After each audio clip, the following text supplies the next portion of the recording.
রাজা, জ্ঞানের রাজা, রসিক রাজা গোপাল ভাঁড়। কি আজকে এত বেলা হতে চললো, কিন্তু সবাই এখনো পর্যন্ত এলো না। এই সব হলো কুঁড়েমির লক্ষণ মহারাজ। আপনি একদিন যারা যারা দেরি করছে তাদের চাপকে দেবেন, তাহলেই সব সিধে হয়ে যাবে। আর বলবেন না মহারাজ, আজকে গিন্নি কাঁচা লঙ্কা দিয়ে কুচো চিংড়ির ঝালটা যা বানিয়েছিল না, খেতে খেতে দেরি হয়ে গেল।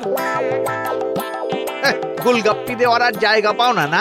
বিশ্বাস করুন, সত্যি খুব ভালো রান্না করেছিল গিন্নি, তাই আবার আরেক হাঁড়ি ভাত চড়াতে বললাম। আর সেটা খেয়ে আসতেই তো দেরি হয়ে গেল। আরো এক হাঁড়ি? মহারাজ কিছু মনে করবেন না, এই পাঠশালা বন্ধ করে সব গুছিয়ে তারপরে এলাম। সুপ্রভাত মহারাজ। সুপ্রভাত মহারাজ।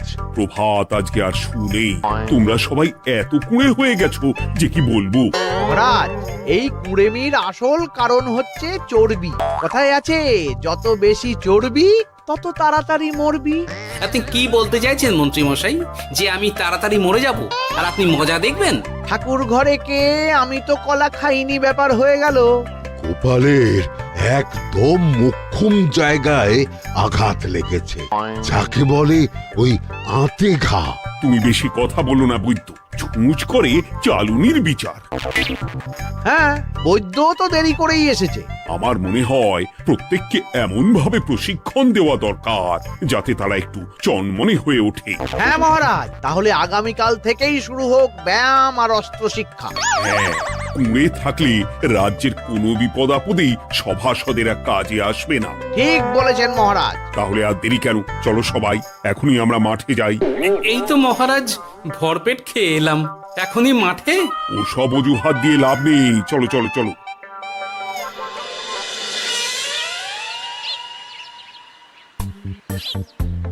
এবার সবাই সারিবদ্ধভাবে দাঁড়িয়ে পড়ো।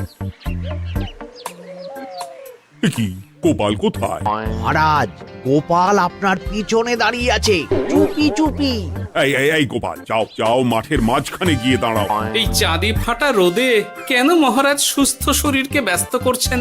এইসব বাজে কথা শুনতে চাই না। শুয়ে বসে থেকে শরীরের কি অবস্থা করেছো? শরীরের নাম মহাশয়, যা সবে তাই সয়। তুমি যাবে না, তোমাকে এক্ষুনি বরখাস্ত করব। কি জ্বালা! যেখানে আমার সব কাজ বুদ্ধি দিয়েই হয়ে যায়, সেখানে গায়ের জোরের কি দরকার? হ্যাঁ, এই গোপাল, আমি 1 থেকে 3 অব্দি গুনবো, তারপরে সবাই এই মাঠের ধার বরাবর 5 বার পাক দিয়ে দৌড়বে। ঠিক আছে মহারাজ, আমি প্রস্তুত। আমি রোগাপটকা আছি, কোনো সমস্যাই হবে না। হয়ে গেল। সবাই প্রস্তুত? 1 2 3। কি হলো গোপাল, দৌড়াও দৌড়াও। মহারাজ, এর থেকে বেশি জোরে পারবো না। আই, কে আছো? একটা কঞ্চি দাও। এই সেরেছে। বেশ হয়েছে, বেশ হয়েছে। ব্যাটার এবার চর্বি কমবে। কি হলো গোপাল? হ্যাঁ, হয়ে গেল? হ্যাঁ?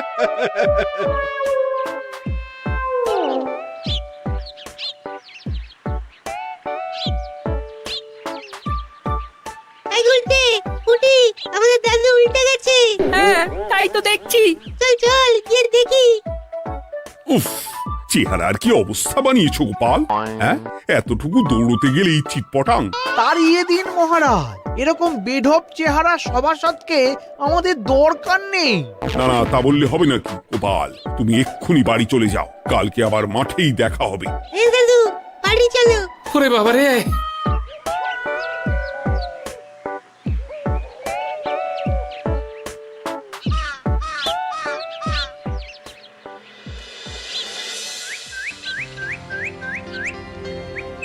আরে ধুর ছাতার মাথা, তখন থেকে জল খেয়েই চলেছ। কি হয়েছে সেটা বলবে তো? শরীর চর্চা হয়েছে, শক্তি খরচা হয়েছে, আর পারছি না। উফ, বাপরে বাপ, কি পায়ে ব্যথা! এই জন্যেই আমি বলি বাপু, একটু বপুটাও নড়াও, কিন্তু কার কথা কে শোনে? ওরে বাবা, অকারণে সুস্থ শরীর ব্যস্ত করবো কেন বলো তো? বেশি নড়াচড়া করলেই আয়ু কমে যায়। তোমার এই বাজে কথা কোন শাস্ত্রে লেখা আছে শুনি? শাস্ত্রে কেন যাব, বাস্তবে জলজ্যান্ত উদাহরণ আছে। আমি মানতে পারছি না। হুম, মানতে পারছি না বললে তো হবে না, তোমাকে মানতেই হবে। বেশ, প্রমাণ করো। আমি যদি তোমাকে প্রমাণ করে দিতে পারি, তাহলে আজ থেকে বাড়ির বাজার দোকান করার দায়িত্বটাও তোমাকেই নিতে হবে। দিদা তুমি তো ফেঁসে যাবে, দাদুর সঙ্গে বাজি লড়বে না। এই বাদ দে তো, তোর দাদু আগে প্রমাণ করুক যে বেশি নড়াচড়া করলে বয়স কমে। হ্যাঁ তাহলে বাজি? হ্যাঁ বাজি। আচ্ছা ঠিক আছে, বেশ। তুমি একটা পশুর নাম বলো তো, যারা খুব তাড়াতাড়ি দৌড়য়। ঘোড়া, হরিণ, চিতাবাঘ আরো আছে। আচ্ছা, এবার সবচেয়ে আস্তে আস্তে কোন পশু চলে এরকম একটা পশুর উদাহরণ দাও। কেন কচ্ছপ? এই তো পেয়ে গেছে উত্তর। এবার তুমি বলো তো, কচ্ছপ কত বছর বাঁচে, আর ঘোড়া, হরিণ, চিতাবাঘ এরা কত বছর বাঁচে? চিতাবাঘ, ঘোড়া কেউই 30 বছরের বেশি বাঁচে না, কিন্তু কচ্ছপ 300 বছরও বেঁচে থাকে। হেরেছে, হেরেছে, আমার বউ হেরেছে। উফ, জীবনের কত বড় চাপ নেমে গেল। হ্যাঁ, এই তুমি আমাকে এভাবে হারালে? তখনই বললাম দাদুর সঙ্গে বাজি লড়তে যেও না। নাও এবার খেলা সামলাও।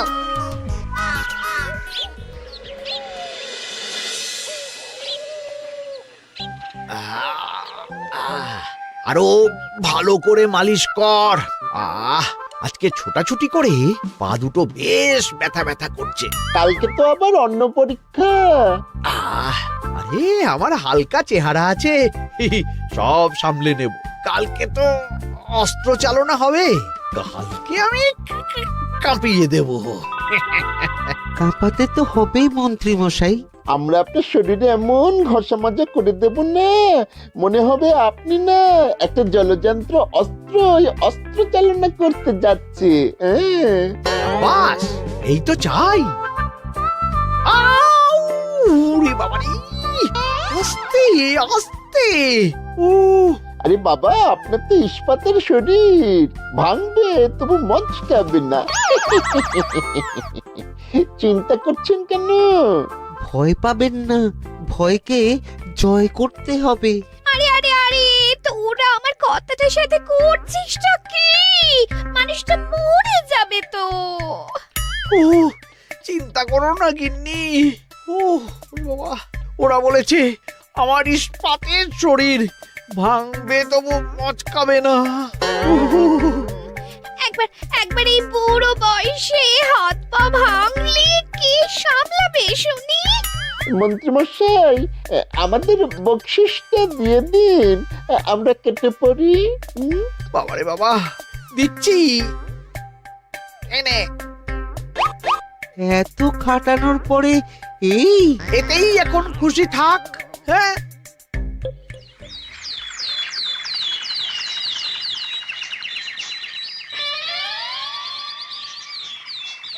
এবার তোমাদের সকলকে অস্ত্র শিক্ষা দেওয়া হবে। উফ, রোজ রোজ কি জ্বালাতনে পড়েছি, বাপরে বাপ।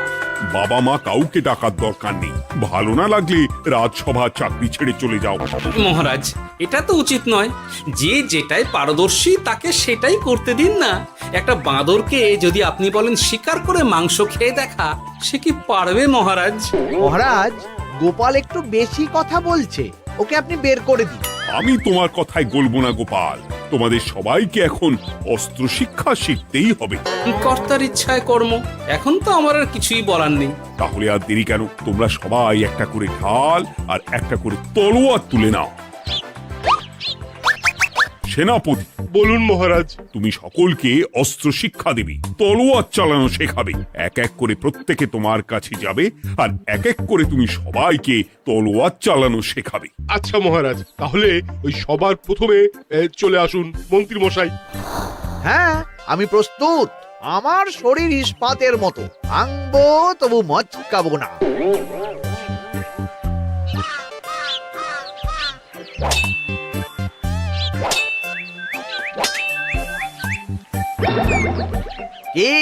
কেমন দিলাম? অত সহজ নয় সেনাপতি। আমি মন্ত্রী এমনি এমনি হইনি, আগে অস্ত্র শিক্ষা শিখে তবে মন্ত্রী হয়েছি। এটা কি হলো? হ্যাঁ, আপনি অস্ত্র শিক্ষায় পারদর্শী, কিন্তু আরো বিচক্ষণ হতে হবে।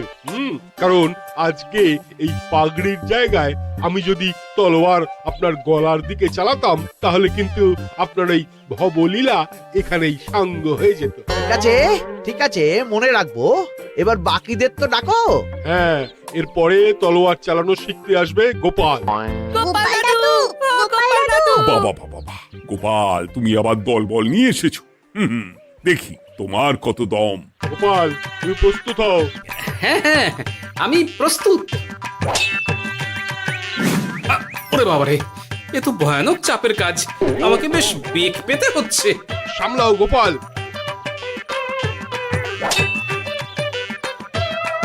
না, আমাকে অন্য রাস্তা দেখতে হবে। সেনাপতি, মহারাজের দিব্যি, তুমি আমার দিকে তলোয়ার ঢাল বাড়াবে না। এই এই, এটা কি হলো? সত্যি তো, এটা কি হলো? গেল গেল গেল গেল গেল গেল গেল, দুটিটা খুলে গেল গো। দেব নাকি এবার কুচ করে কেটে? জিতে গেছি, জিতে গেছি। এটা কি হলো? শত্রুপক্ষ কখনো কারো দিব্যি শুনবে না। আর সেনাপতি, তুমি কি ওখানে দাঁড়িয়ে দাঁড়িয়ে মজা দেখছো? আমি কি করব মহারাজ, গোপাল যে আপনার দিব্যি দিয়ে দিল। গোপাল বেটা খুব চালাক। তাহলে এখন উপায়? ওসব গোপাল তোমাকে বোকা বানাবার জন্য করেছে। তুমি ধুতি ঠিক করে আবার লড়াই চালিয়ে যাও। যথাজ্ঞা মহারাজ।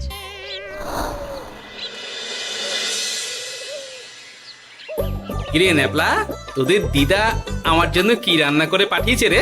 এই তো ভাত, আলু সেদ্ধ, এই পুঁই শাকের ঝোল আর রুই মাছের ঝাল। আর তোদের যে তোষক, বিছানার চাদর আনতে বলেছিলাম, এনেছিস তো? ওই তো দাদু, কুটির গুলটে আর বাকিরা সবাই ধরাধরি করে নিয়ে আসছে। ব্যাস, তাহলে তার কোনো চিন্তা নেই। খেয়ে একটা জব্বর ঘুম দেব, কারণ এখানে যা রঙ্গ দেখছি তাতে বিকেল হয়ে যাবে। তলোয়ার শিক্ষা আজকের মতন এটুকুই থাক। এবার শুরু হবে বল্লম শিক্ষা। সবাই আবার আগের মতন সারিবদ্ধভাবে দাঁড়িয়ে পড়ো। আহ, তোদের দিদা পুঁই শাকটা কিন্তু বেশ জব্বর বানিয়েছে। তোদের দিদার হাতের রান্নার কোনো তুলনাই নেই। আহা, কি স্বাদ! কি গোপাল আবার কোথায় গেল? এই তো মহারাজ, আমি এখানে ওই পুঁইয়ের ঝোল আর রুইয়ের ছাল দিয়ে ভাত খাচ্ছি। এসব কি মাঠের মধ্যে খাওয়া? আরে শরীরটাকে তো রাখতে হবে। তাড়াতাড়ি খেয়ে এইদিকে এসো। আসছি আসছি আসছি। এবার আমি তোমাদের দেখাবো কিভাবে বল্লম নিয়ে তেড়ে যেতে হয়। দেখান মহারাজ।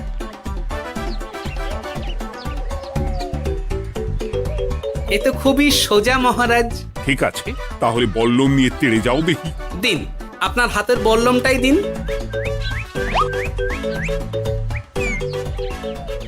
আরে আরে, গোপাল তো মাঠ থেকেই চলে গেল। আমি ডেকে আনছি মহারাজ। আরে আরে, ও গোপাল, গোপাল, মহারাজ ডাকছেন। থামো থামো। মহারাজ বলেছেন বল্লম নিয়ে তেড়ে যেতে, তেড়ে গিয়ে আবার ফিরে আসতে তো উনি বলেননি। আরে, এ তো মহা মুশকিল। উনি এক্ষুনি তোমাকে মাঠে ফিরতে বললেন। সেটা আপনাকে বলতে পারে সেনাপতি, আমাকে তো বলেনি। আমি চললাম।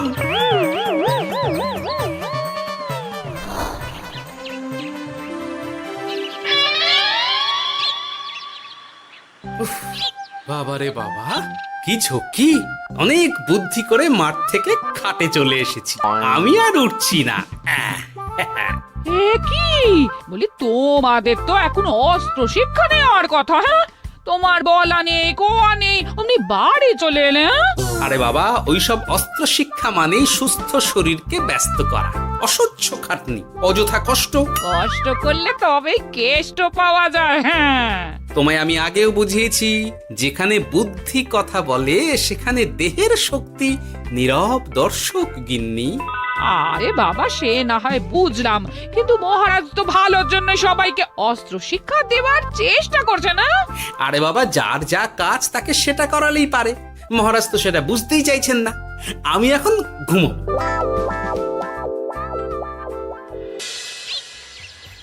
দরজা খোলো গোপাল, দরজা খোলো। গোপাল, গোপাল দরজা খোলো বলছি। ব্যাস হয়ে গেল।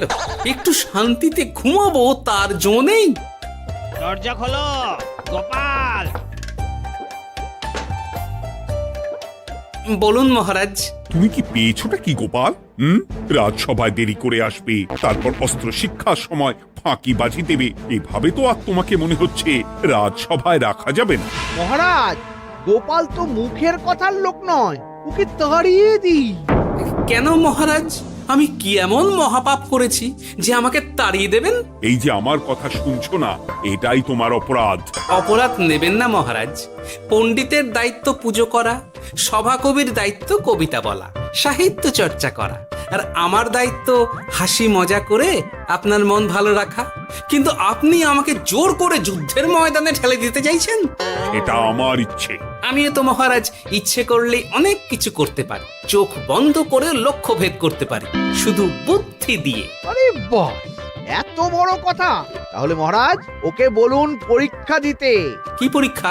আমি একটা ঘরে বর্ম পরে দাঁড়িয়ে থাকবো। তোমার হাতে অস্ত্রও দেব, আমার মাথায় একটা আপেল থাকতে হবে, আর তুমি কিভাবে আমার মাথা থেকে ওই আপেল ফেলতে পারো দেখব। এ তো খুবই সোজা। কি গোপাল, তাহলে লড়বে নাকি বাজি? হ্যাঁ, লড়তে রাজি আছি। তাহলে আজ রাতেই হয়ে যাক পরীক্ষা। যদি এই পরীক্ষায় উতরে গেলে তো ভালো, নইলে তোমার চাকরিটা গেল। গোপাল, তুমি পারবে তো? সে দেখাই যাবে। আজ রাতে তাহলে রাজবাড়িতে দেখা হচ্ছে। যদি আমি এই পরীক্ষায় বিফল হই, তাহলে আমার চাকরি আপনি কেড়ে নেবেন, আর যদি সফল হই তাহলে মন্ত্রী মশাইকে শাস্তি দেবেন। আমি নিজে সারা কৃষ্ণনগরে নাক্ষত দেব। বেশ, দেখা যাক।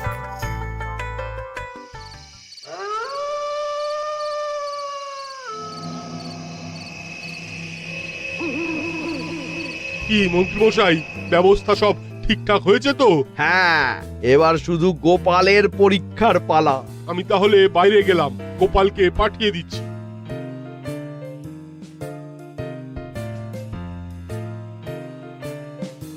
এবার যাও গোপাল, ঘরের ভিতরে যাও, দেখি তুমি কি করে মন্ত্রীর মাথা থেকে আপেল ফেলতে পারো। আপনি তো শুধু আমার চোখ ঢেকেছেন, আমার নাক মুখ কানও ঢেকে দিন, যাতে ঘ্রাণেন্দ্রিয় শ্রবণেন্দ্রিয়েরও সাহায্য না নিতে পারি। বেশ, তাহলে তাই হোক। আয়, কে আছো? গোপালের মুখ নাক আর কান ঢাকো। যথা আজ্ঞা মহারাজ। একটু একটু মোটা কাপড় দিয়ে নাক মুখ ঢাকো, হ্যাঁ, যাতে সেভাবে আপেলের গন্ধ না পাই। বেশ বেশ।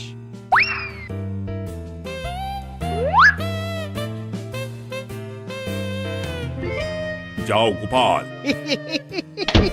গোপাল, এবার তোমার চাকরি গেল। এবার তুমি কি করবে? কি করবে? দৌড় ঝাঁপে ফাঁকিবাজি? হ্যাঁ,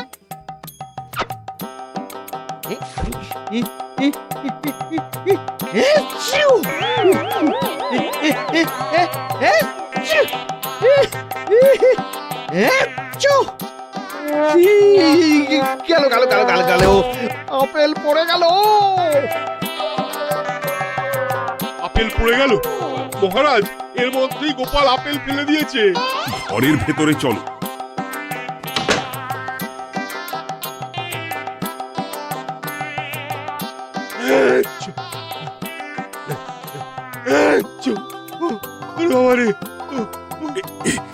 কি ওরে বাবারে বাবা, কি ঝাঁজ! ওরে বাবারে বাবা। কি মহারাজ, দেখলেন তো গোপালের চমক? অস্ত্র ছাড়াই আপেল ফেলে দিলাম। কি, এটা তো তুমি নীতি বিরুদ্ধ কাজ করেছো। সারা ঘরে নস্যি ছড়িয়ে দিয়েছো।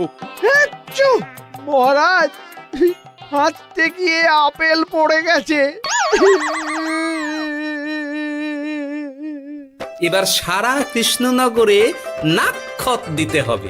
সত্যি সত্যি গোপাল, বুদ্ধি তো তোমার জুড়ি মেলা আভার। আমার নাম গোপাল ভাঁড়, একটা কথা মনে রাখবেন, কেউটে সাপের লেজে পা দেবেন না, আর গোপালের কাজে বাধা দেবেন না। যে কাজ বুদ্ধি দিয়ে করা যায় তার কাছে শক্তি ছোট্ট শিশু মাত্র। সত্যি গোপাল, আজ তুমি সেটাই প্রমাণ করে দিলে। আর আজ থেকে তোমাকে তোমার ইচ্ছার বিরুদ্ধে খাটাবো না। তুমি খাও দাও, ভুড়ি বানাও। যার যা কাজ সে তাই করবে। যেমন এখন মন্ত্রী মশাই নাক্ষত দেবেন, হ্যাঁ? ভুল করে বাজি ধরে ফেলেছি, এখন নিজেই চাপে পড়ে গেলাম। তাহলে আর দেরি কেন? নাক্ষত এখন থেকেই শুরু হোক। কৃষ্ণনগরের রাস্তা শেষ হতে হতে সকাল হয়ে যাবে।